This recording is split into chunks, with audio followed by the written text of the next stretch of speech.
Aula sobre necessidades e recomendações nutricionais, da disciplina de Fundamentos de Nutrição, da UTF-PR Campus Campo Mourão, para o curso de Engenharia de Alimentos.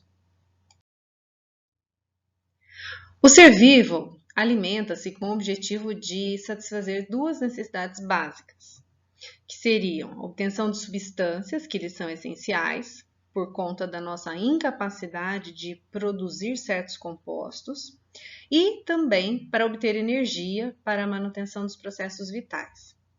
Então, as substâncias capazes de contribuir com essas duas funções citadas são carboidratos, proteínas e lipídios, capazes de fornecer a energia necessária para todos os nossos processos vitais. Tanto carboidrato como proteínas e lipídios são considerados macronutrientes. Além disso, nós temos aquelas substâncias importantíssimas para regular as funções do nosso organismo. Então, as chamadas substâncias reguladoras são as vitaminas e os minerais, que são considerados micronutrientes, por estarem em nossa dieta em quantidades menores que os macronutrientes, mas não menos importantes do que a função destes. Micronutrientes funcionam regulando várias reações, atuando como cofatores enzimáticos e estão envolvidos em milhões de reações bioquímicas que acontecem dentro do corpo humano. Então, um pouco sobre o histórico das recomendações nutricionais. Em 1941, o FNB, que é o Food and Nutrition Board, definiu as Recommended Dietary Allowances, as RDAs, para a população dos Estados Unidos, cujo objetivo era servir de meta para uma boa nutrição e como um padrão de medida, por meio do qual se poderia medir o progresso e até o alcance da meta de consumo de nutrientes. As RDAs foram reavaliadas periodicamente até o ano de 1989, sendo constantemente reestudadas, reavaliadas e publicadas, não de forma completa, mas para nutrientes especificamente, para nutrientes específicos. Da mesma forma, o Canadá também estabeleceu a primeira recomendação para a ingestão de nutrientes em 1938, que seriam as RNIs, que também foram revisadas periodicamente até 1990. No entanto, após essas últimas publicações pelos Estados Unidos e Canadá, os cientistas desses países tiveram a iniciativa de se reunirem para revisar as recomendações existentes, tendo finalizado essa tarefa com o estabelecimento das DRIs. Então, não existiam a partir desse momento, passaram a existir recomendações únicas para ambos os países. Dietary Reference Intakes, DRIs.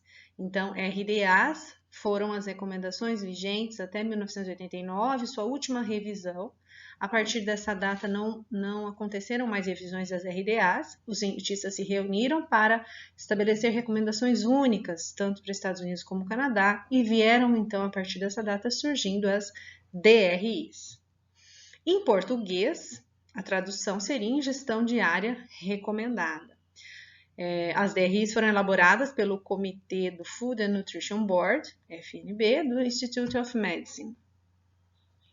As DRIs diferem das RDAs americanas e das RNIs canadenses anteriores, em seu conceito. Então, o conceito é um pouquinho diferente do que apenas a quantidade de nutriente que supre a necessidade da população. Quais são essas diferenças, então? Então, primeiramente, foram incluídos nas DRIs valores de nutrientes visando a diminuição do risco de doenças crônicas não transmissíveis.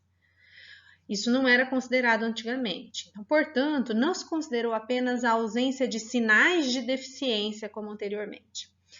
Essa questão de se considerar apenas a ausência de sinais de deficiência está muito relacionado ao padrão alimentar da década de 50, do começo do século XX, que era uma época de escassez de alimentos no mundo inteiro, foi a época que abrangeu o período de Segunda Guerra Mundial, pós-Segunda Guerra Mundial. Então, havia realmente uma escassez mundial de alimentos. Então, era muito comum a preocupação do desenvolvimento dessas deficiências nutricionais. E as RDAs eram muito baseadas, tanto as RDAs como as RNIs, eram muito baseadas nessa preocupação de deficiências nutricionais. As DRIs vieram numa outra época em que a industrialização ficou bastante evidente, a oferta de alimentos aumentou muito, a condição socioeconômica da população também. Então, as DRIs já se preocupam com recomendações que visam a diminuição de doenças crônico-degenerativas, que estão muito relacionadas ao consumo exagerado de calorias e de determinados nutrientes. Por exemplo, obesidade. Tá? E junto com a obesidade, nós temos outras doenças crônicas que estão associadas a elas. Foram estabelecidos níveis superiores de ingestão de nutrientes quando havia dados de riscos de efeitos adversos à saúde. Então, níveis superiores da ingestão de nutrientes seriam níveis toleráveis da ingestão de nutrientes. Então, até onde posso fazer uma ingestão de nutriente sem ter um efeito adverso para o meu organismo? Isto foi estabelecido tendo em vista a intensa política de suplementação nutricional, também bastante comum a partir do finalzinho do século XX e agora começo do século XXI. Então, os suplementos alimentares estão muito disponíveis. E então, existe uma preocupação de quais são os níveis máximos de segurança para a ingestão de nutrientes. As DRIs nos estabelecem isso, a questão de níveis máximos de ingestão de nutrientes. Além disso, foram sugeridos mais estudos para o estabelecimento de recomendação de ingestão de componentes dos alimentos, como, por exemplo, os compostos bioativos, que ainda não se falavam lá nas RDAs. Certo? Que ainda não satisfazem os conceitos convencionais de nutrientes, certo? Então, compostos bioativos não são substâncias muito bem estabelecidas com relação à função exata na saúde, como acontece com vitaminas, minerais e macronutrientes. Porém, sabe-se que são substâncias que podem promover benefícios à saúde quando consumidos regularmente. Por exemplo, os carotenoides, flavonoides. Então, as DRIs também trabalham no sentido de considerar quais seriam as recomendações de ingestão desses componentes na alimentação humana. As ingestões dietéticas de referências, DRIs, consideram então 4 valores de referência de ingestão, que seriam a necessidade média estimada, a EAR, a ingestão dietética recomendada, que é a RDA, a ingestão adequada, que é a AI, e o limite superior tolerável de ingestão, que é o L. Falando um pouquinho, então, sobre o primeiro fator considerado, né, a EAR, a necessidade média estimada. Então, a necessidade média estimada é um valor de ingestão diária de um nutriente que se estima suprir a necessidade de 50% dos indivíduos saudáveis de um grupo do mesmo gênero e estado de vida. A EAR corresponde à mediana da distribuição das necessidades de um dado grupo. Então, seria o quê? Se nós formos observar esse gráfico, nós vemos o quê? Vamos considerar a nossa sala de aula, tá? Então, tirando a prof, a sala de vocês, que são todos adultos, maiores de 18 anos, menores de 50, 60, que é onde a gente começa a ter interrupção dessa faixa, tá? Então, e vamos separar, então, para sermos mais fiéis um pouquinho, meninos e meninas. Eu teria o quê? Vamos, supondo uma sala de 20 alunos, 10 homens e 10 mulheres, considerando as mulheres como exemplo. Então, de 10 mulheres, considerando um elemento químico qualquer, vamos considerar o cálcio. Quando eu tenho a EAR, que é exatamente este ponto aqui, onde eu tenho essa média, se eu falar para vocês um exemplo, tá? Eu não estou considerando valores específicos, mas eu considerando que essa média são X miligramas por dia, certo? É exatamente esse ponto aqui. Então, se para essas 10 mulheres da nossa sala eu fornecer por dia X miligramas de cálcio, significa o quê? Que nesta parte do gráfico, estão distribuídos 50% desse grupo, que terão a sua necessidade suprida com X miligramas diário de cálcio. Então, se nós temos 10 mulheres na nossa sala, eu posso dizer que aqui, 5 dessas mulheres terão a sua necessidade diária satisfeita com X miligramas de cálcio.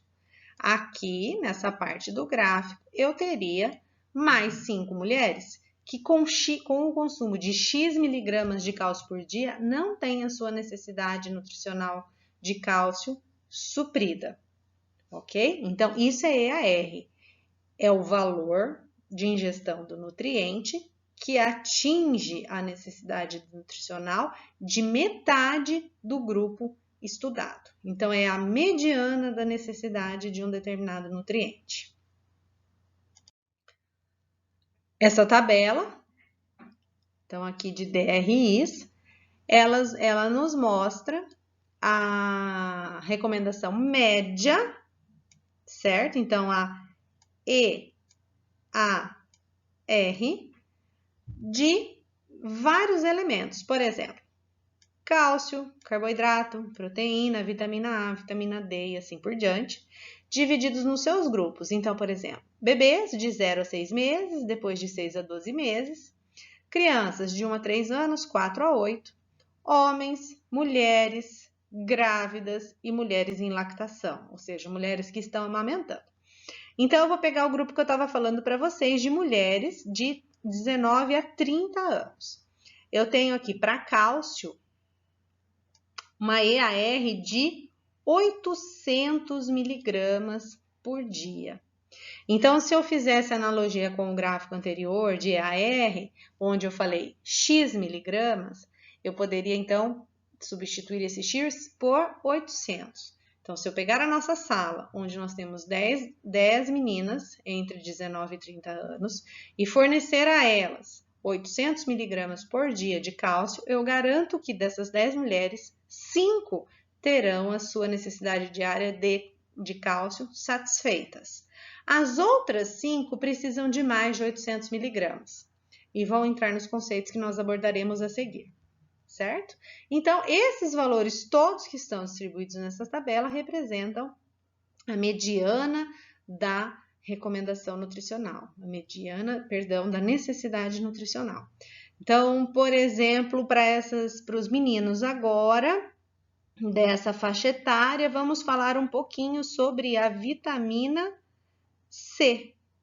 Então, a EAR de vitamina C para meninos entre 19 e 30 anos é de 75 miligramas. Significa o quê? Que eu tinha uma sala de 20 pessoas, 10 mulheres e 10 homens. Desses 10 homens, se eu fornecer por dia 75 miligramas de vitamina C, eu garanto que 5 deles terão a sua necessidade nutricional de vitamina C diária satisfeita com essa cota de ingestão. Os outros 5 precisam de mais que 75 miligramas por dia. Então, percebam por essa tabela como os grupos são bem separados, né? Por idades, certo? Então, nós temos os bebês, as crianças, os homens e as mulheres. Dentro de homens e mulheres também tem essa divisão bem ampla por idade. Então, entre 9 e 13 anos, 14 a 18, 19 a 30, 31 a 50, 51 a 70 e mais de 70. Tem as grávidas também numa faixa etária bem dividida. Então, grávidas entre 14 e 18 anos, grávidas entre 19 e 30 e grávidas entre 31 e 50. E as fases da lactação também, né? Então, lactantes, ou seja, mães que amamentam, que tenham entre 14 e 18 e assim por diante. É bem dividida a faixa etária dessa população e também existe a divisão entre sexo masculino e feminino.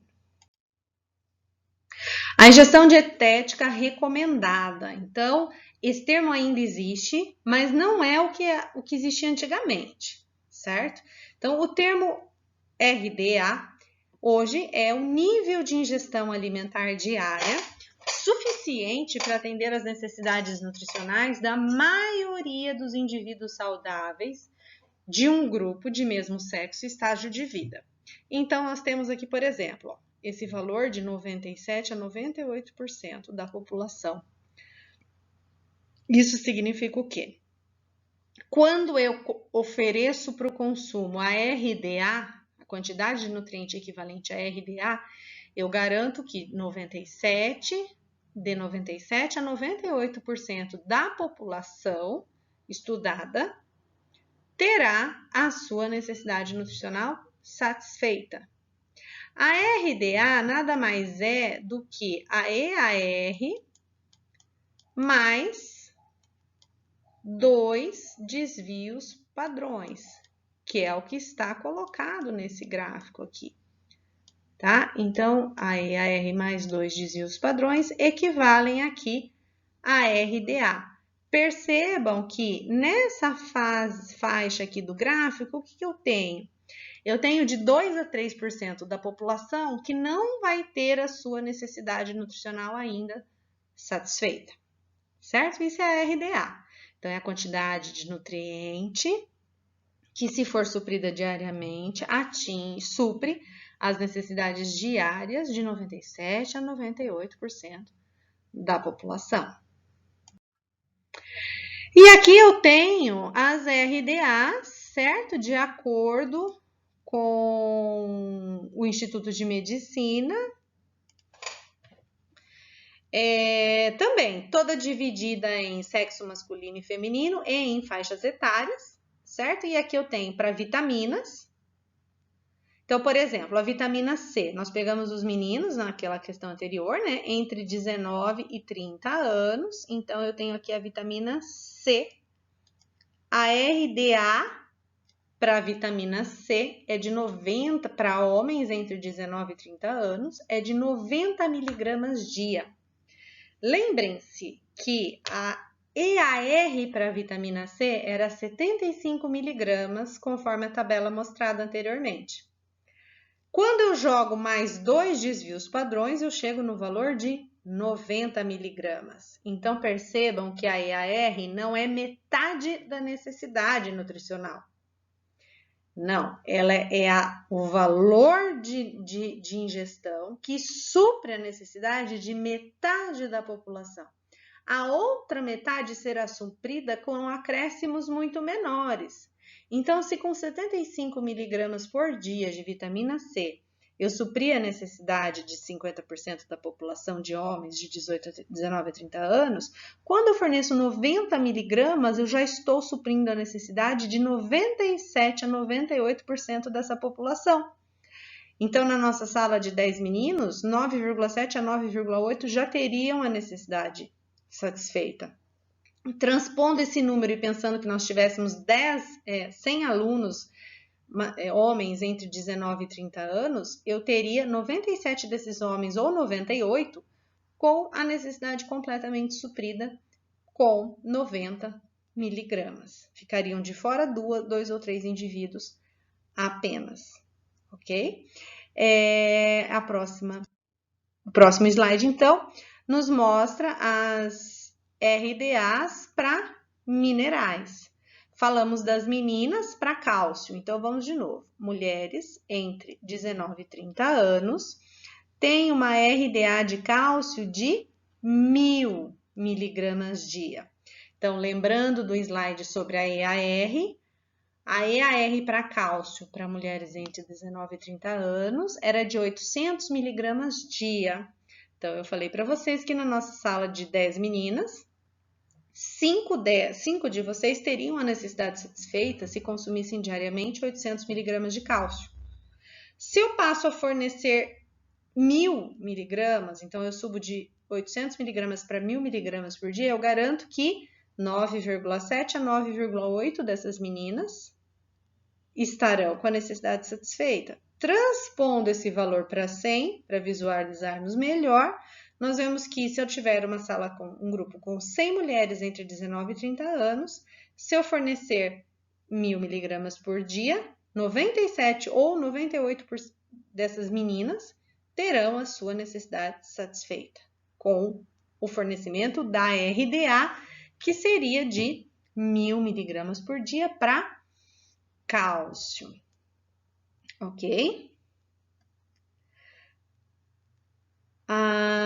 Uma questão dessa tabela é a seguinte, então aqui nós temos o seguinte, ó, essa tabela é retirada dos dados das DRIs disponíveis nesse site, apresentam então as RDAs, certo? Em negrito, as RDAs então são esses valores que estão em negrito, e o AI em letras seguidas por asterisco. Ok? Prestem atenção nisso, nós vamos voltar nesse próximo slide. O que seria o AI? Enquanto RAI, ingestão adequada, ou do inglês, adequate intakes. Ok? Enquanto a RDA fornece supra a necessidade de 97 a 98% da população, a AI supre a necessidade de 100% da população. Então, eu tenho aqui o quê? Quando não há asterisco, significa que a AI não foi estabelecida ainda, certo? Vamos dar como exemplo, para cálcio eu não tenho estabelecimento de AI para esse grupo que nós estávamos trabalhando, mas eu vou dar como exemplo, então, o cromo, certo? Para esse grupo de mulheres. Então, aqui, quando eu tenho o asterisco junto com o valor, significa que esse é o valor de AI. Às vezes, eu não tenho a RDA estabelecida. Às vezes, eu tenho, certo? Às vezes, eu tenho a AI estabelecida. Às vezes, não.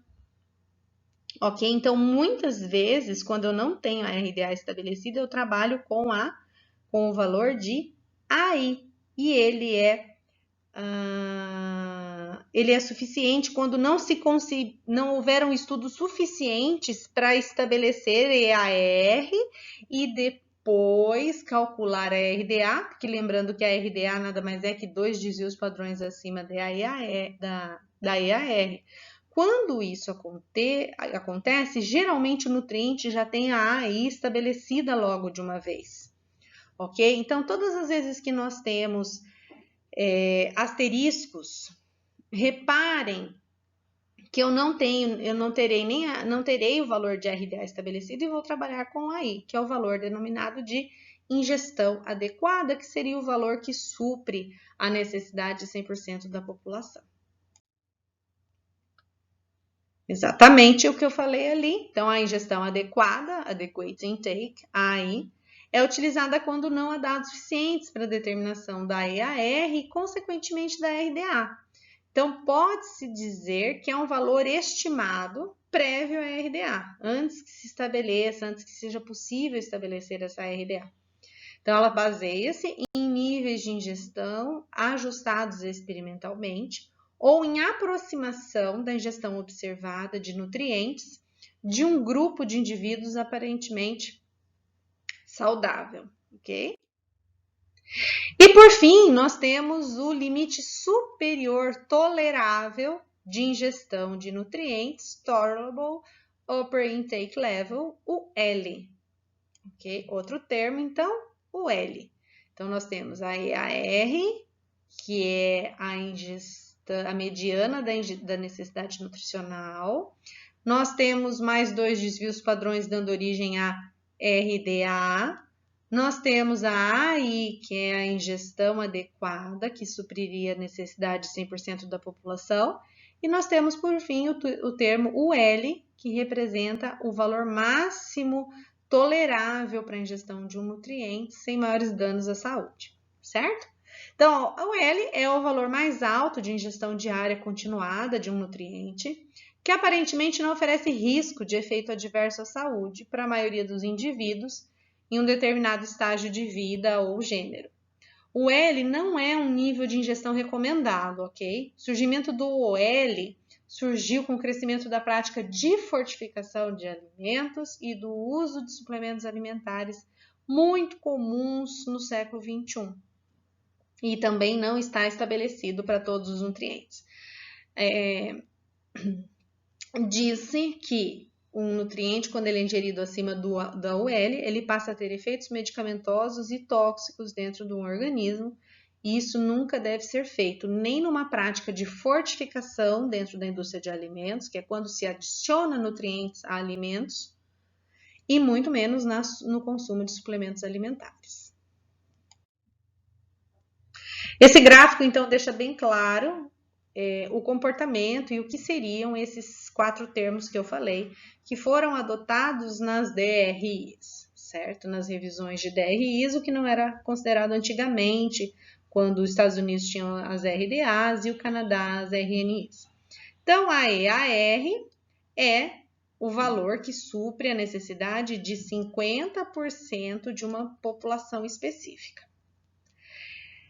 O valor da EAR adicionado de 2 desvios padrões dá origem a RDA, que é o valor que supre a necessidade de 97% a 98% da população. Então, nós vemos aqui um pedacinho dessa curva, né, com população que não teve a sua necessidade nutricional satisfeita com o consumo de RDA.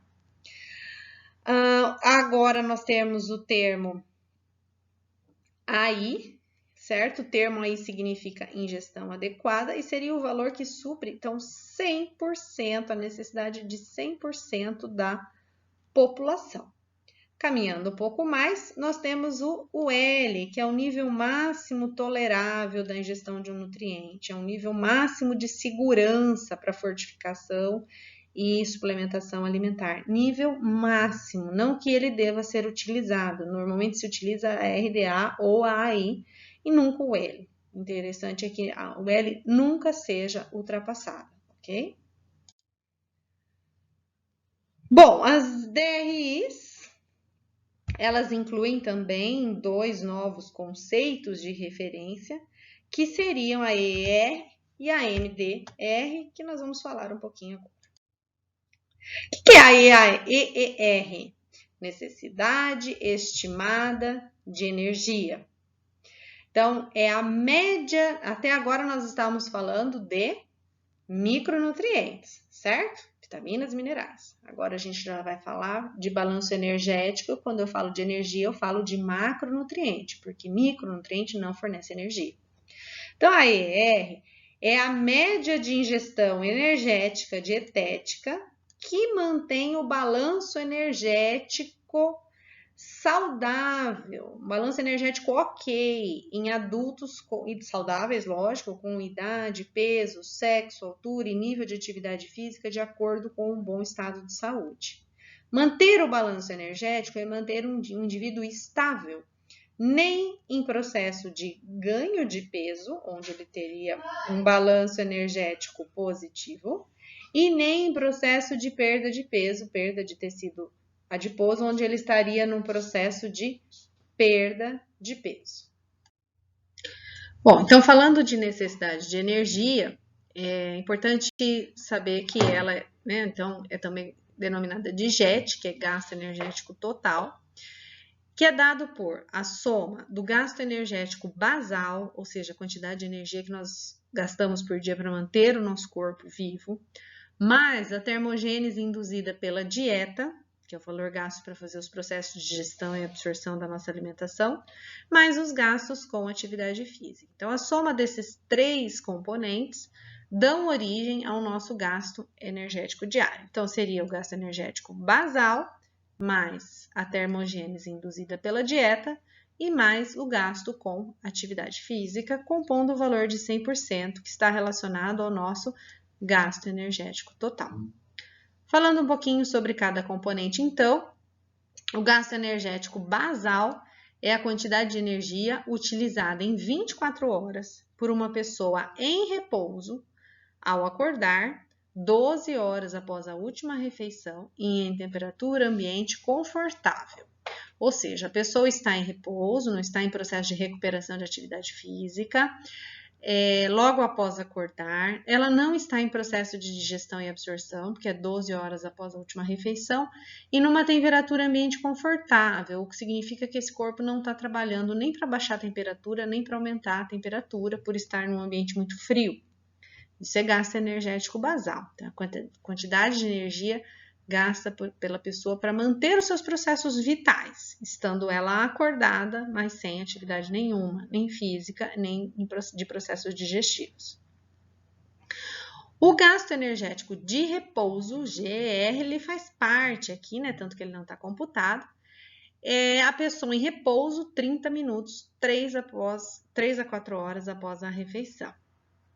Outro fator utilizado para calcular o gasto energético total é a termogênese induzida pela dieta, que é o gasto de energia com digestão, absorção e metabolismo de nutrientes. Então, o pico do nosso gasto energético por conta da refeição é entre 1 e 4 horas após a refeição, certo? Refeições compostas apenas por carboidratos têm um impacto menor na TID, que é a termogênese induzida pela dieta, então o impacto de aumento de 10% apenas no nosso gasto basal. Os lipídios também têm um impacto muito pequeno, um acréscimo de 5%, numa contribuição com 5%, né, um acréscimo de 5% no valor do nosso gasto basal. E o nutriente que mais impacta no aumento energético, chegando até 25%, é a proteína.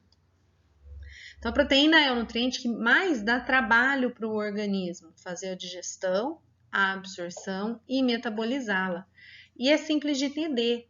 Ela é um nutriente, carboidratos e lipídios são compostos basicamente por carbono, hidrogênios e oxigênios, certo? Proteína tem um grupamento nitrogênio ali.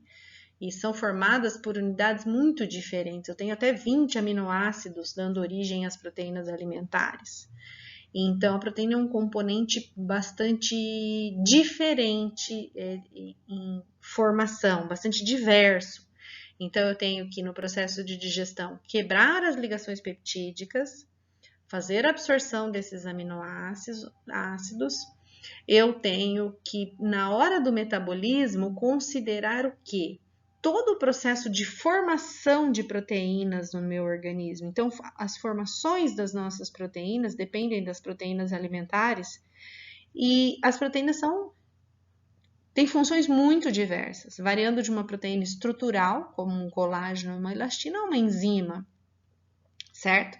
Da mesma forma, caso eu não vá usar as proteínas para os processos anabólicos, eu vou ter que usar ela para o processo catabólico, que é a quebra e obtenção de energia.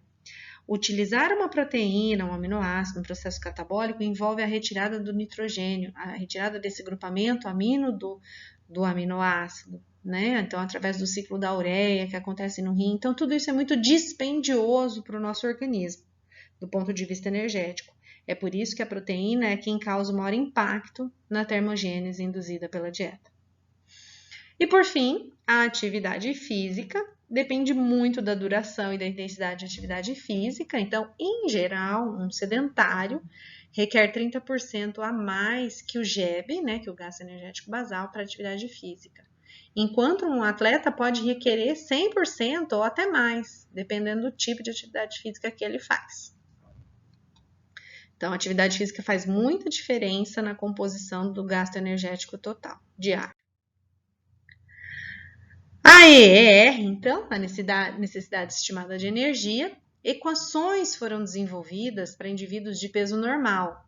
O que é um indivíduo de peso normal? O indivíduo que tem um índice de massa corporal de 18,5 a 25 kg por metro quadrado. Lembrando que o IMC é dado por peso, certo? Em quilos dividido por altura ao quadrado. Então, peso em quilos e a altura em metros ao quadrado. Isso vai me dar um valor.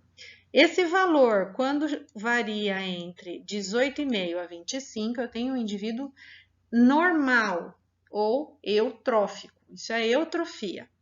Abaixo de 18,5 eu tenho quadros de desnutrição, acima de 25 eu tenho casos de sobrepeso ou obesidade. Então, as equações foram desenvolvidas para indivíduos de peso normal, de 0 a 100 anos, baseados em dados de gasto energético, medidos pela técnica da água duplamente marcada.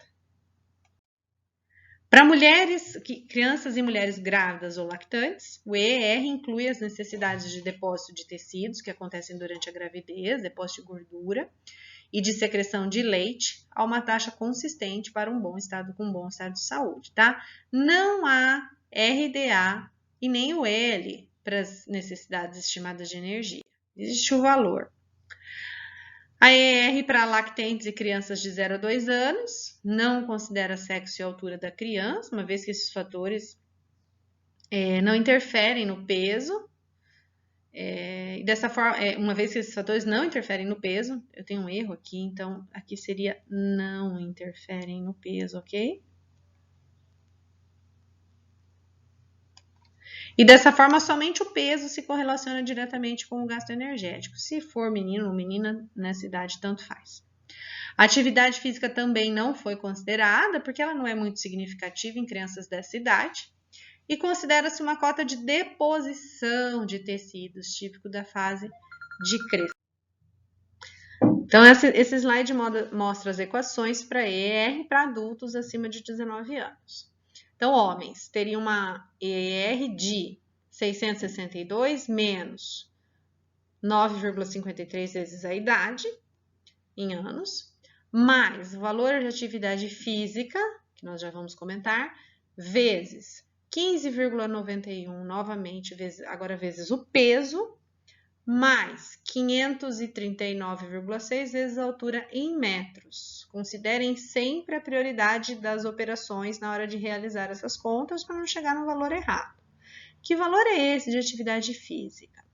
Esse valor de atividade física será 1 se o indivíduo for sedentário, 1,11 se o indivíduo for pouco ativo, 1,25 se o indivíduo for ativo, 1,48 se o indivíduo for muito ativo. Então, esses valores substituem entram aqui na equação, nesse espaço relacionado à atividade física. Mulheres. Então, acima de 19 anos, EER, a necessidade média estimada, é dada por essa equação. 354 menos 6,91 vezes a idade em anos, mais atividade física vezes 9,36 vezes o peso em quilos, mais 726 vezes a altura em metros, onde a atividade física tem esses índices determinados aqui, esses valores, certo? Dependendo se a pessoa é sedentária, pouco ativa, ativa ou muito ativa. O que seria ser sedentário, pouco ativo ou muito ativo? Então, sedentário, né? Nível de atividade física sedentário. São pessoas que realizam trabalhos domésticos de esforço leve a moderado, atividades do cotidiano e passam a maior parte do tempo sentada. O indivíduo pouco ativo é aquele que faz caminhada de 6,4 km por hora e além das mesmas atividades do sedentário. O indivíduo ativo é aquele que faz um trabalho aeróbico, então faz ginástica aeróbica, corrida, natação, tênis, além das mesmas atividades do sedentário. E o indivíduo muito ativo, então parênteses aqui, é aquele que faz um ciclismo de intensidade moderada, corrida, pular corda, tênis e além das mesmas atividades do sedentário. Então, além do EER, um outro conceito que a DRI leva em conta é a AMDR, que é o espectro aceitável da distribuição de macronutrientes, né? Quanto eu posso comer dos macronutrientes, considerando a possibilidade deles causarem danos à saúde. Então, é um espectro percentual em relação ao total energético da dieta, no qual o consumo de carboidratos, gorduras e proteínas não está associado à ocorrência de doenças crônicas. representam, então, que a ingestão associada ao risco reduzido de doenças crônicas, representa a ingestão na qual os nutrientes essenciais presentes na dieta podem ser consumidos em quantidades suficientes, e representam uma ingestão baseada na relação adequada entre energia e atividade física para manter um balanço energético e colaborar para a manutenção de peso, desde que o indivíduo tenha um peso normal dentro dos padrões de IMC, que é aquele padrão que vai de 18,5 a 25. Qual seria a MDR para carboidratos? Então, os carboidratos totais, a MDR seria entre 45% e 65% do valor energético total. Lembrando sempre que uma ingestão acentuada de carboidratos ou lipídios aumenta o risco de doenças cardiovasculares, obesidade e diabetes. Devemos sempre considerar o quê? Uma RDA de 130 gramas por dia de carboidratos para adultos, porque é a quantidade mínima média de glicose utilizada pelo cérebro. Então, isso é vital. Por isso que as dietas extremamente restritivas de carboidratos não são recomendadas, ok? Ingestões medianas são de 200 a 330 gramas para homens e de 180 a 230 gramas por dia para mulheres. Lembrando que quando nós falamos de carboidratos totais, nós devemos sempre lembrar que existem carboidratos mais associados a um apelo de doenças crônicas, que seriam os açúcares simples e os carboidratos refinados, como a farinha branca, o arroz branco, certo? Então, dentro dessa opção de consumo de carboidratos totais, é imprescindível a opção por alimentos integrais, alimentos de índice glicêmico médio ou baixo. Então, a opção sempre por pão integral aos pães brancos, arroz integral ao arroz branco, produtos, bolos, tortas, panquecas feitas com farinhas integrais e não com farinha refinada. Sempre essa recomendação para toda a população. Com relação a açúcares, não está definida a UL para açúcares totais ou de adição, certo? O nível máximo tolerado. Mas é sugerido uma ingestão máxima de 25% ou menos da energia, né, vinda dos carboidratos, menos de 25% deste valor de carboidrato deve vir de açúcar de adição. Tá? A ingestão média observada na população é de 15,7. Esse valor está aumentando drasticamente, tendo em vista que essa recomendação é de 2002, 18 anos atrás, é uma realidade já muito diferente da realidade de hoje. A MDR para fibras não está definida ainda, nem o seu valor de UL, que é o máximo tolerável. A ingestão adequada para fibra total, então seria de 38 gramas por dia para homens e de 25 gramas por dia para mulheres adultas. As AI são menores, um pouco para indivíduos mais jovens e indivíduos mais velhos, e nós não vamos ficar apresentando aqui todos os valores para todos os nutrientes, ok? A MDR de proteínas gira em torno, então, de 10 a 35% da ingestão energética de adultos, e objetiva complementar a MDR de gorduras e carboidratos. A RDA para homens e mulheres acima de 18 anos, como já foi visto na aula de proteínas, é de 0,8 gramas por dia de proteína de boa qualidade, que é aquela proteína que fornece ao corpo todos os aminoácidos essenciais e nas quantidades necessárias. O alimento que pura e simplesmente fornece esses aminoácidos são os de origem animal, todas as carnes, leite e ovos. Porém, uma associação correta entre alimentos de baixo valor biológico e médio valor biológico, como por exemplo o arroz com feijão, é capaz de dar origem a uma proteína de boa qualidade também. A MDR para lipídios, então nós temos uma MDR girando em torno de 20 a 35% do valor energético total, baseada em evidências de alta ou baixa ingestão de lipídios, podem acarretar doenças cardiovasculares, certo? Então, essa MDR foi pensando muito na questão de que uma ingestão muito alta de lipídios está relacionada a doenças cardiovasculares, assim como uma ingestão baixa demais. Uma ingestão baixa demais de lipídios provavelmente não fornece ao nosso organismo a quantidade necessária dos ácidos graxos essenciais, ômega 3 e ômega 6. E com isso desencadeariam também doenças cardiovasculares. Não foram estabelecidas a ingestão adequada a RDA ou a UL para lipídios. Necessidade e recomendação nutricional, uma questão bastante importante. Qual a diferença entre esses dois termos? Então, a necessidade nutricional são necessidades individuais.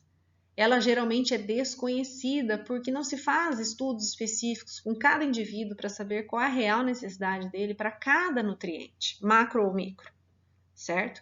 Então, as necessidades nutricionais são individuais e desconhecidas. Por outro lado, as recomendações nutricionais, elas são baseadas em grupos da população, são geralmente divididas em sexo feminino e masculino, e ambos os sexos têm toda uma divisão feita de acordo com faixa etária, para se estabelecerem recomendações nutricionais adequadas a cada faixa da população. Essa é a principal diferença. Então, por definição, a necessidade nutricional representam valores fisiológicos individuais requeridos para satisfazer as suas funções fisiológicas normais e prevenir sintomas de deficiência. São expressas na forma de médias para grupos semelhantes da população, certo? A recomendação nutricional, ela é definida como as quantidades de energia e de nutrientes que devem conter os alimentos consumidos para satisfazer as necessidades de quase todos os indivíduos de uma população sadia. Assim, as recomendações nutricionais baseiam-se na necessidade de 97% a 98% da população, que é a RDA, ok? Recomendações nutricionais. Então, uma dieta equilibrada tem por objetivo satisfazer as necessidades nutricionais humanas, que seriam crescimento, manutenção, reparo tecidual e todas as perdas decorrentes do desgaste orgânico natural. Tá? Então, níveis de ingestão de nutrientes essenciais reconhecidos com base nos conhecimentos científicos, adequados às necessidades nutricionais de praticamente todas as pessoas saudáveis de uma população. Isso é sempre muito importante. Quando se fala em recomendação nutricional, se fala de população saudável. Existem patologias que alteram recomendações nutricionais, mas não é o objeto de estudo dentro da nossa disciplina. Então, falamos sempre de população saudável. Então, por exemplo, falando um pouquinho sobre o ferro. Um indivíduo adulto, certo? Pode, por exemplo, ter uma necessidade média de 1,08 miligramas por dia. Em contraposição a isso, nós temos uma recomendação nutricional de 8 miligramas por dia para o homem adulto, para o indivíduo adulto masculino, tá? Quais são os fatores considerados? Perdas basais, peso. Para mulheres, além de perdas basais e peso, perdas menstruais. Então, eu tenho que considerar esses fatores. E, além disso, eu preciso considerar algumas outras condições, como biodisponibilidade do nutriente, substâncias facilitadoras ou redutoras de absorção. Então, uma dieta que contenha facilitadores como aminoácidos de origem animal, proteínas de origem animal, vitamina C, são substâncias facilitadores de absorção. Porém, existem também as substâncias redutores de absorção, que é a presença, juntamente com o ferro, no mesmo momento, nos sítios absortivos, de próprios minerais que façam competição pelos mesmos sítios absortivos, no caso do cálcio. Eu tenho substâncias como fitatos, oxalatos, que são substâncias que podem reduzir a absorção de ferro. E tenho toda a questão do estado nutricional de ferro. Quem é esse indivíduo? Esse indivíduo tem anemia? Provavelmente ele tem uma capacidade absortiva maior de ferro. Já é uma tentativa do organismo de recompensar, de repor essa falta desse nutriente. Ou não, esse indivíduo tem um estado nutricional adequado de ferro. Então, a capacidade absortiva também muda muito em função do estado nutricional. Por conta de todos esses fatores, eu teria essa necessidade real, individual de 1,8 e uma recomendação já para a população de 8 miligramas, garantindo que no final das contas, esse 1,08 realmente chega aos tecidos, chega às células e desempenhe o seu objetivo principal. E não se percam durante os processos de digestão, de absorção, não sejam excretados pelas fezes, certo? Por isso, a recomendação sempre é maior que a necessidade nutricional. As necessidades nutricionais variam muito, então, em função de idade, sexo, estatura, peso, estado fisiológico e atividade física. Então, quando falamos de estado fisiológico, estou falando de primeira infância, primeiro ano de vida, na verdade, sempre dividido entre de 0 a 6 meses, de 6 meses a 1 ano. É o período da vida em que as necessidades são mais aumentadas por quilo de peso, certo? Não vamos comparar a necessidade de um bebê de 3 quilos, de 3 a 10, né, o que gira mais ou menos até um aninho, de 3 a 8, 10, 12, com um adulto de 70 quilos. Logicamente, o adulto precisa de um quantitativo maior. Mas quando nós avaliamos a necessidade por quilo de peso, nós vemos que as necessidades no primeiro ano de vida são muito maiores que em qualquer estágio. Porque nesse período o bebê mais que dobra de peso, mais que dobra de tamanho, tá? Então, um crescimento extremamente acelerado. Nós temos necessidades específicas para a adolescência também, que é um período de extremo desenvolvimento e crescimento.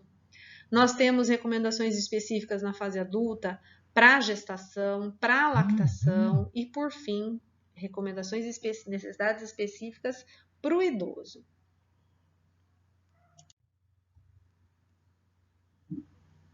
As recomendações nutricionais, então, o objetivo delas é o quê? Promover um adequado crescimento e desenvolvimento na infância e adolescência. Na fase adulta, garantir uma gestação e amamentação adequadas. Evitar ou reduzir a incidência de doenças associadas com práticas inadequadas de alimentação e nutrição. Então, isso é extremamente importante. Isso passou a ser considerado com a introdução das DRIs. Antigamente isso não era considerado. E também tem como objetivo garantir o bom funcionamento dos órgãos e tecidos do organismo para todas as atividades diárias ao longo de toda a vida do indivíduo, considerando todas as alterações fisiológicas que acontecem durante todo o nosso ciclo de vida. No entanto, as DRIs também têm limitações. Então, elas se baseiam nas necessidades da população dos Estados Unidos e do Canadá. Não há dados atualizados de inquéritos dietéticos da população brasileira. Então, não é possível conhecer a variabilidade intrapessoal na ingestão de vários nutrientes, certo? Essas realidades são baseadas na realidade americana e canadense. A avaliação da adequação nutricional deve sempre levar em consideração outros parâmetros biológicos. Então, a origem da população brasileira é diferente da origem da população canadense e norte-americana, certo? Temos antecedentes completamente diferentes. O brasileiro tem muito, apesar de nós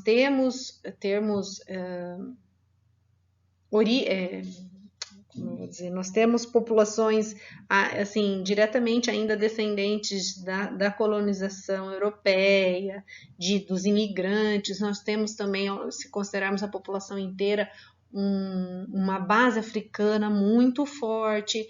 Nós temos a questão do oriental, que existe muito no Brasil também. No caso do oriental, eu quero dizer do japonês. Então, essa origem diferenciada da população brasileira é capaz de influenciar na nossa real necessidade nutricional, o que nos levaria à necessidade de termos recomendações específicas para a nossa população. No entanto, esses estudos são muito complexos, certo? Então, não é a realidade, infelizmente, do nosso país. Nós temos a Sociedade Brasileira de Alimentação e Nutrição, nós temos alguns estudos nesse sentido, mas muito limitados, o que nos leva a simplesmente ignorar essa diversidade que nós temos no nosso país e adotar as recomendações norte-americanas e canadenses, ok? Mas saibam que os fatores biológicos, eles deveriam sim ser levados em conta, existe uma certa variação. O que nos dá uma segurança é sempre saber que a recomendação nutricional ela é bem maior que a necessidade. E acreditar que esse valor maior supra também necessidades específicas da população brasileira. O termo DRI não tem relação com o termo IDR, que é o que nós temos presente nos rótulos dos alimentos. Não presente na forma explícita, mas que é o que é utilizado para o cálculo da informação nutricional dos rótulos de alimentos. Certo? Então, IDR não é tradução de DRI, muito menos recomendações nutricionais para a população brasileira. A IDR, que é a ingestão diária recomendada, ela consta de uma portaria do Ministério da Saúde, publicada em 1998, unicamente com a finalidade de padronizar informações nutricionais para a rotulagem de alimentos. Ok? Unicamente para isso. Então, são valores muito específicos encontrados dentro do Ministério da Saúde, dentro da Anvisa, e que são utilizados como referência no cálculo da informação nutricional que vai nos rótulos de alimentos no país e também nos países do Mercosul. A IDR ela é baseada em duas importantes publicações anteriores que tinham a mesma finalidade, que é a ALINORM 9322, publicada pela FAO, e a GMN de 94 do Mercosul, publicada dentro dos países do Mercosul. Quando nós falamos de recomendação nutricional, é extremamente importante que se estabeleçam guias alimentares que possam ser utilizados para a educação populacional. A maioria da população não tem acesso a tabelas, como nós vimos anteriormente, muito menos a transformação de valores de miligramas ou gramas de nutrientes para a quantidade representativa num alimento. Então, ótimo, eu preciso de 1000 miligramas de cálcio por dia. Quanto é isso? Em leite, em queijo, em verduras verdes escuras. A população não tem a menor condição de fazer essa transposição entre valores de recomendações nutricionais e quantidades de alimentos. Por conta disso, ao longo de muitos anos, os países vêm estabelecendo guias alimentares que têm o objetivo de orientar a população a fazer escolhas saudáveis, certo? E com isso, foram sendo desenhadas várias formas de guias e a principal forma é a pirâmide de alimentos, certo? Então, essas pirâmides de alimentos, que são várias, são guias elaborados para a orientação populacional. O que elas fazem? A pirâmide, o conceito de pirâmide tem todo um conceito de quantitativo, certo? Partes básicas devem ser os alimentos localizados nas partes mais baixas da pirâmide, devem ser consumidos em maior quantidade, e os alimentos localizados nas partes superiores da pirâmide, que são partes menores, devem ser consumidas com menos frequência. Então, a pirâmide divide os alimentos em grupos, criados para auxiliar as pessoas sobre o que elas devem comer.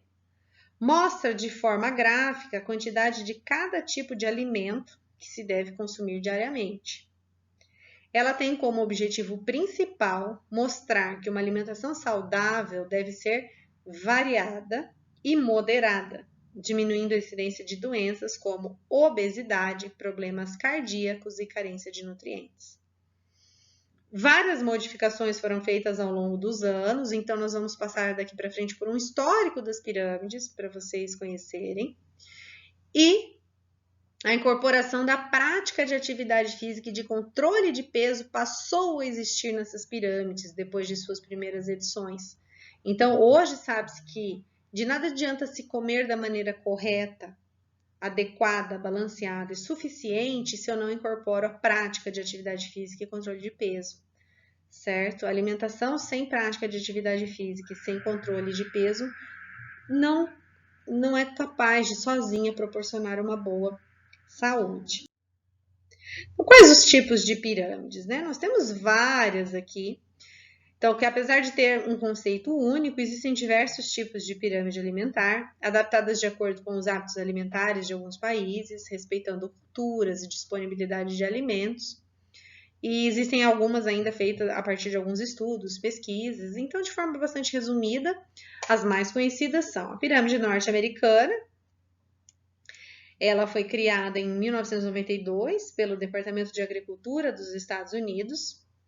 E essa pirâmide foi substituída por um novo modelo em 2005 e depois em 2011.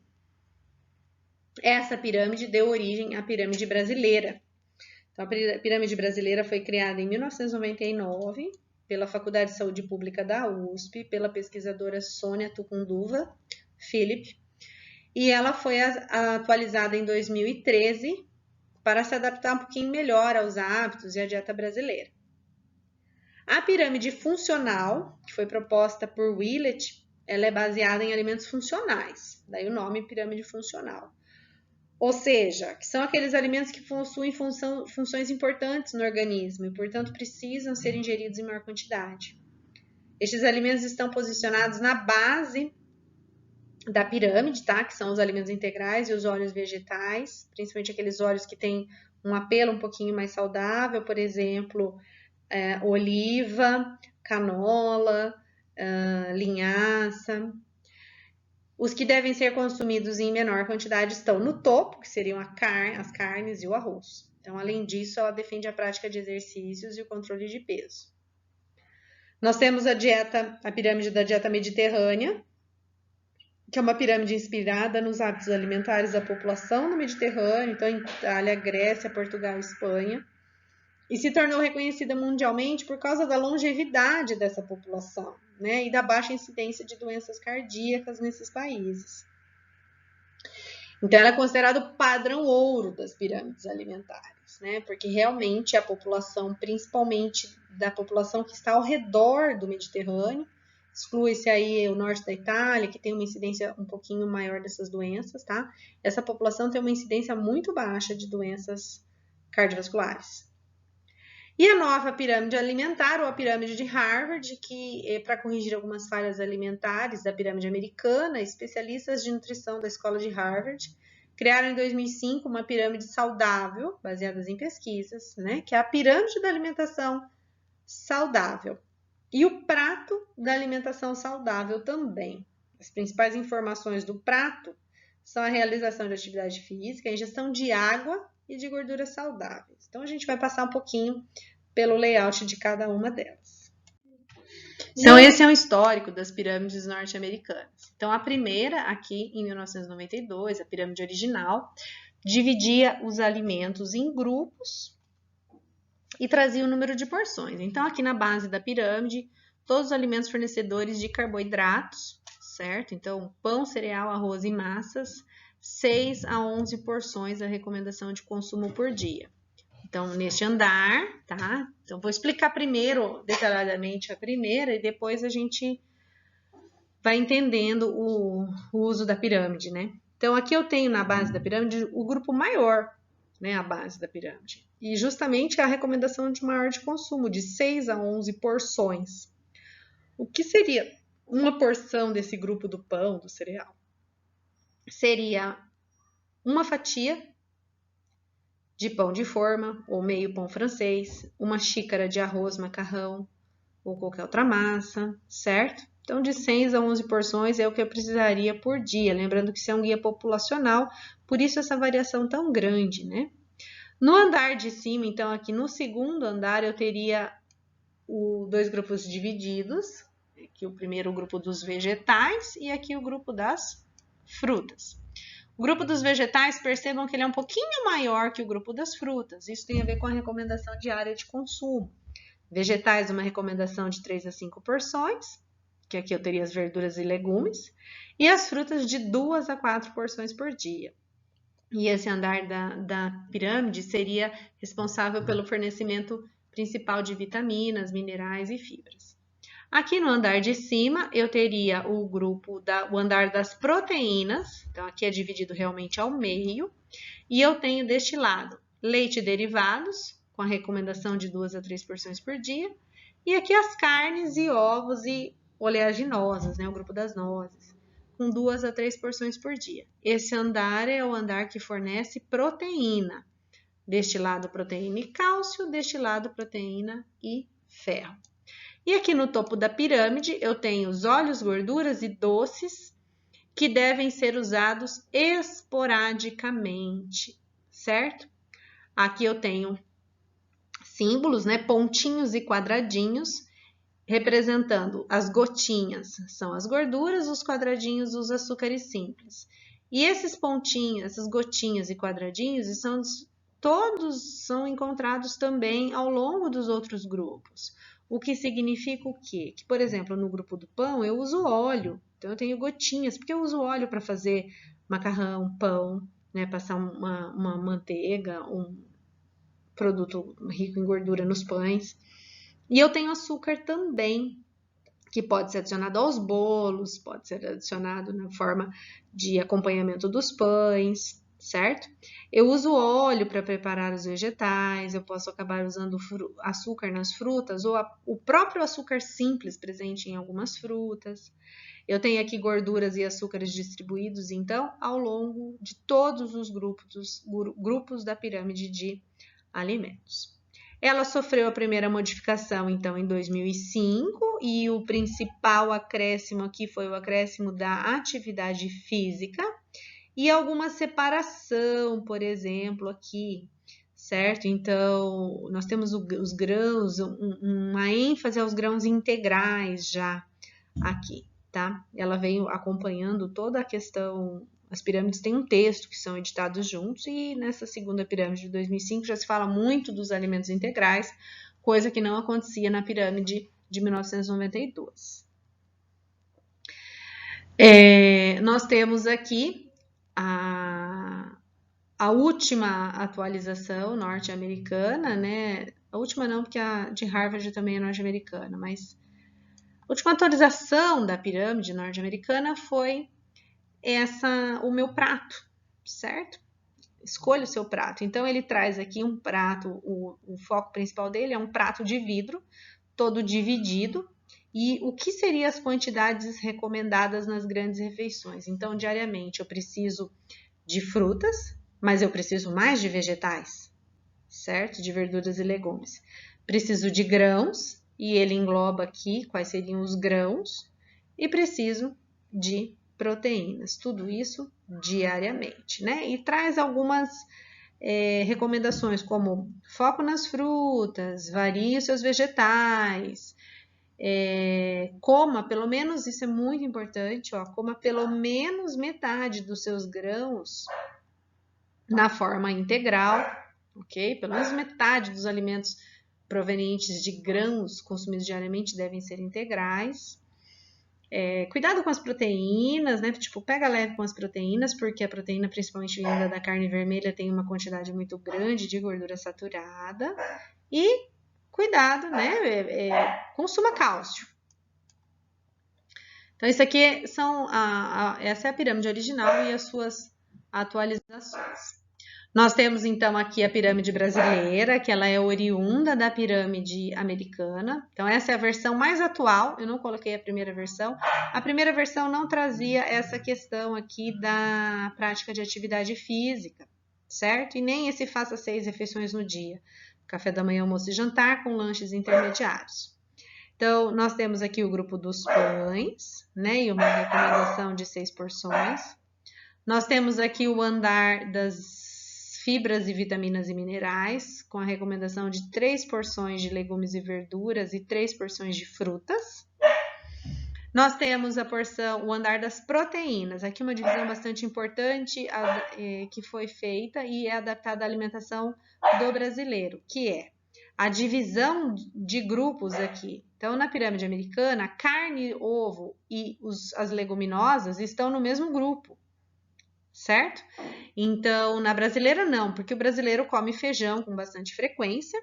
Então, eu tenho a recomendação aqui de pelo menos uma porção de feijão ou oleaginosa por dia, uma porção de carne ou ovos por dia, que é esse grupo aqui. E aqui eu tenho a recomendação de 3 porções de leite e derivados.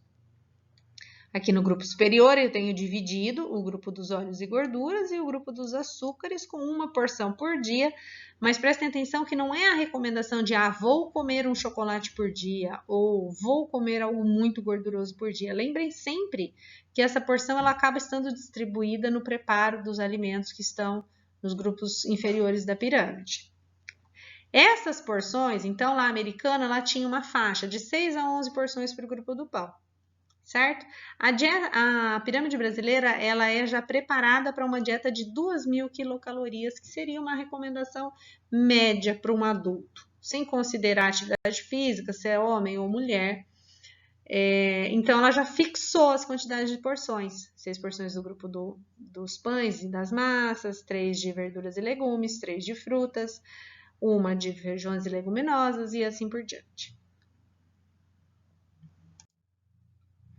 Aí nós temos a pirâmide funcional. A pirâmide funcional é aquela que considera a inclusão dos alimentos funcionais, certo? Então, a base dela, como nós vemos aqui, ó, são exercícios diários e controle de peso. Nós temos essas duas configurações, tá? Originalmente essa é a pirâmide de Willett, essa é uma forma mais estilizada que eu acho muito bonita. Então, nós temos aqui, ó, atividade física, certo? Água e exercícios diários. Aí nós temos na base dessa pirâmide alimentos integrais, cereais integrais. E aqui azeite, óleos vegetais, então canola, soja, girassol, amendoim. Consuma na maioria das refeições, isso já está no preparo, né? A grande diferença para a alimentação do brasileiro é sempre a recomendação para a inclusão do azeite de oliva nas saladas. E dos cereais integrais, né? Que ainda o grande consumo do brasileiro é feito na forma de arroz branco e pão francês. A base da pirâmide é feita de cereais integrais. Aí nós temos no andar de cima os vegetais e as frutas. No andar superior, leguminosas, legumes e oleaginosas. Então, aqui embaixo nos vegetais nós teríamos mais os folhosos. Aqui, leguminosas, legumes e oleaginosas. Oleaginosas são as nozes, as castanhas. No andar superior, nós temos peixe, ovos, aves e mariscos, que são ricos em proteína e fonte de gorduras boas, né? Não são, ou tem pelo menos menor quantidade de gorduras saturadas. No próximo andar, os laticínios. E no topo da pirâmide, nós temos do lado esquerdo, manteigas e carne vermelha, fontes riquíssimas em ácidos graxos saturados, com a recomendação de consumo esporadicamente, e açúcares doces, cereais refinados, batatas, refrigerantes, arroz branco, consuma esporadicamente, no topo da pirâmide, ok? Essa é mais bonitinha, acho que fica mais claro os alimentos e os textos. E ele traz uma coisa muito importante também, tá? Nós temos uma coisa que temos de um lado e não do outro. Aqui a água está clara e aqui nessa pirâmide estilizada a gente não tem água, mas ela tá aqui, tá? Na base da pirâmide. Consumo de álcool moderado, que é o que eu tenho aqui, que seriam os benefícios do vinho tinto para a saúde humana. Então, é um consumo moderado para pessoas saudáveis, sem nenhuma patologia relacionada a problemas de funcionamento hepático ou alcoolismo. E suplementos vitamínicos de acordo com necessidades individuais detectadas por exames bioquímicos. Essa pirâmide é muito, muito bonita, muito inteligente. Nós temos a pirâmide mediterrânea, que traz a questão do vinho também, da atividade física na base da pirâmide e do consumo cotidiano. Então, o que tem que fazer parte do nosso dia a dia? Pão, massas, arroz e batatas, frutas, legumes e hortaliças, azeite de oliva extra virgem de boa qualidade, consumo cotidiano, tá? Queijos e iogurtes. Num consumo semanal, peixes, carne brancas, ovos e doces. E no consumo mensal, carne vermelha. Certo? Então já é uma pirâmide bastante diferente, né? Bastante interessante também. Esse é o padrão ouro das pirâmides, como eu falei para vocês nos slides anteriores. Certo? Aqui é a pirâmide mediterrânea também, só que retirada de uma outra fonte. traz tudo que eu já tinha falado, né? Só que com outro desenho. Lembrando, da base, sempre atividade física. A pirâmide de Harvard, que é oriunda de estudos específicos desenvolvidos na Universidade de Harvard, mais precisamente na Faculdade de Saúde Pública, tá? Que traz aqui como base exercícios diários e controle de peso. No segundo andar da pirâmide, frutas e vegetais, óleos e gorduras saudáveis e grãos integrais, ok? No andar de cima, nozes, sementes, feijões e tofu, como sendo boas fontes proteicas, porém vegetais. E aqui as fontes proteicas boas, porém animais, peixes, aves domésticas e ovos. No andar de cima, os laticínios, certo? Leite e derivados. Descolado da pirâmide, olha que interessante, hein? Descolado da pirâmide com o claim aqui, use com moderação, carne vermelha e manteiga, grãos refinados, pão branco, arroz e massas. Que acaba sendo a alimentação de muitas pessoas, né, gente? Quem é que não come arroz com carne? Basicamente, arroz com massa, carne com massa, carne com arroz, e geralmente a carne vermelha e pão branco com manteiga. Essa é a base da alimentação de muitas pessoas. Muitas pessoas não sabem diferenciar o nome das diferentes oleaginosas. O que é castanha do Pará? O que é castanha do Brasil? O que é noz? O que é pecan? Muitas pessoas desconhecem. O que é macadâmia? O que é avelã? Uma é a questão de poder aquisitivo mesmo, de valor econômico desses produtos. Mas outra não, às vezes não é uma questão de valor econômico.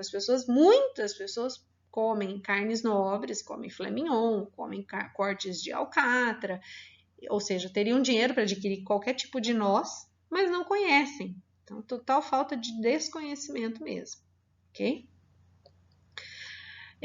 Também uma pirâmide muito relacionada aí aos apelos de saúde, ela traz também o álcool com moderação, não para todos, como eu falei, não para pessoas que tenham problemas hepáticos, nem para pessoas que tenham histórico de alcoolismo. E suplementos vitamínicos diários, né? Por exemplo, doses extras de vitamina D para a maioria das pessoas, né? Hoje nós não tomamos sol. Então, esse aporte vitamínico e mineral muitas vezes é necessário. Sempre com recomendação de nutricionista ou médico e baseado em exames bioquímicos, ok? Dosagens específicas. Não se faz suplementação sem se ter conhecimento da carência. Também oriunda da Universidade de Harvard, o My Plate, tá? Que é o meu prato da alimentação saudável, que é um pouquinho diferente daquela outra, né, americana. Olha, então o que ela traz? Use óleos saudáveis, como azeite de oliva e de canola. Perdão, tá, gente? Essa é aquela que eu falei lá da americana mesmo, que tá na terceira atualização, né? O meu prato. Então, use óleos saudáveis, como azeite de oliva e de canola, para cozinhar, em saladas e na mesa. Limite manteigas, evite gorduras trans. Quanto mais vegetais e maior a variedade, melhor. Batata e batata frita não contam, muito importante isso. Coma muitas frutas e de todas as cores. Beba água, chá ou café com pouco ou sem açúcar, sempre preferencialmente sem açúcar. Esse hábito deve ser incentivado. O açúcar faz muito mal para o nosso organismo. Limite leite e laticínios a 1 a 2 porções por dia. Suco, um copo pequeno, porque ele vem sempre carregado de muito açúcar, mesmo que não seja açúcar simples ou açúcar da própria fruta. Quando, na ausência das fibras, que geralmente no suco a fibra fica de fora, acaba não sendo tão saudável assim. Evite bebidas açucaradas, alimentos ultraprocessados, sucos de caixinha. Grãos integrais, como uma variedade de cereais integrais, como pão integral, massa integral, arroz integral, e limite os grãos refinados. E proteínas saudáveis, escolha peixe, frango, feijão e nozes, limite carne vermelha e queijo, evite bacon, fiambres, carnes embutidas e outras carnes processadas. Aí nós temos essa muito bonitinha, a pirâmide alimentar infantil, né? Então, o que a gente tem na base da pirâmide? Os copinhos da água. Nas laterais, a prática de atividade física. Então, o conceito está aqui, de água e de atividade física. E os alimentos distribuídos aí ela é muito parecida com a recomendação da pirâmide brasileira, tá? Com a divisão aqui em 3 grupos no andar da proteína. Então, proteína e cálcio, proteína e ferro, mas as leguminosas separadas das carnes. E uma outra recomendação de consumo, baseada também em recomendações norte-americanas, é uma recomendação que, se for seguida, garante muito de saúde para o indivíduo, e eles acreditam que é uma recomendação muito simples e que, se você consegue seguir essa, as outras vêm naturalmente. Começou então com um programa chamado 5 a Day, 5 por dia, que falava, né, orientava as pessoas a consumirem 5 porções de frutas e verduras por dia, o que daria 400 gramas por dia de frutas e verduras, tá? Isso foi atualizado e hoje a recomendação é de consumo de 600 gramas por dia de verduras e legumes, o que daria umas 7 porções entre verduras e legumes. Se você consome por dia 7 porções de frutas e verduras, você garante um aporte de substâncias protetoras, compostos bioativos, fibras, vitaminas, minerais, e você acaba limitando o espaço disponível no dia para o consumo de alimentos prejudiciais à saúde, como os ultraprocessados, as fontes de carboidratos de alto índice glicêmico, as fontes de proteínas ricas em gordura saturada, que seriam as carnes vermelhas, certo? Uma porção de fruta é uma fruta dessa que nós pegamos na mão para comer. Então, uma maçã, uma pera, uma laranja, uma banana. Se for fruta que você pique para comer, como por exemplo mamão, melão, seria uma xícara, ou uma xícara de uva, por exemplo. Isso são as porções de fruta. Verdura, a porção de verdura é assim: um prato de sobremesa de folha picada. Então, não é uma folha de alface sobre um prato de sobremesa caracteriza uma porção. Não. Pique as folhas como se fossem fazer couve. A quantidade que caiba num prato de sobremesa, que esse prato fique cheio, é uma porção de verdura. Legumes cozidos, uma xícara, né? Legumes cozidos e picados, também seria a quantidade de porção, seria uma xícara. Então, 600 gramas em volta de 7 porções é uma quantidade bastante importante. Seguindo essa recomendação da Organização das Nações Unidas, teoricamente, as outras seriam supridas também, seria só uma questão de ajuste de detalhes para cálcio, por exemplo, certo? Enfim, pessoal, todas essas recomendações, esses guias alimentares, têm o objetivo de fazer com que a população tenha acesso a uma ferramenta fácil e bem didática para se autoeducar, para se autoorientar. Essas ferramentas são usadas em escolas. Na maioria dos países desenvolvidos, as crianças conhecem todas essas pirâmides e as crianças sabem como usá-las. Diferente do Brasil, que essa realidade não existe. Então, às vezes, a pirâmide alimentar até é ensinada para as crianças, mas elas não sabem como pôr em prática. É simplesmente um conteúdo que se precisa cumprir, né, no currículo escolar. Aqui estão as referências atualizadas e eu gostaria muito que vocês acessassem esse endereço, certo? Esse endereço, ele vai chegar numa página que explica um pouquinho melhor sobre cada uma das pirâmides, a história de cada uma delas, o que elas priorizam e tal. Também no Moodle, no site, tem um guia do Ministério da Saúde de orientação para alimentação saudável, que eu gostaria que vocês lessem, no sentido de saber o que o governo brasileiro faz para orientar a população com relação à qualidade de alimentação.